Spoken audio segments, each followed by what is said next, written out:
সূরাতুল মুলক যারা নিয়মিত তেলাওয়াত করবে আল্লাহর মেহেরবানিতে তাদের কবরে কোনো আযাব হবে না।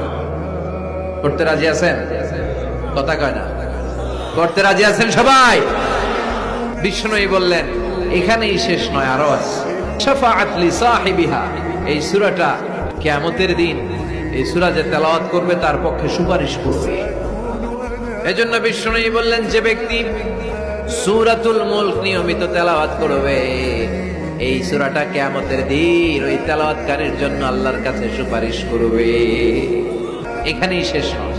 বিষ্ণুই বললেন খাসামাত আন সাহিবিহা, এই সূরা যে তেলাওয়াত করবে তার পক্ষে আল্লাহর সাথে এই সূরাটা দাঁড়িয়ে তার পক্ষ নিয়ে আল্লাহর সাথে তর্ক করবে, ঝগড়া করবে। আল্লাহ তুমি ওরে জান্নাত দিবা না কেন, ওরে মাফ করবা না কেন? তুমি না গফুর, তুমি না গফফার, তুমি না রহিম, তুমি না রহমান, তুমি মাফ করে দাও।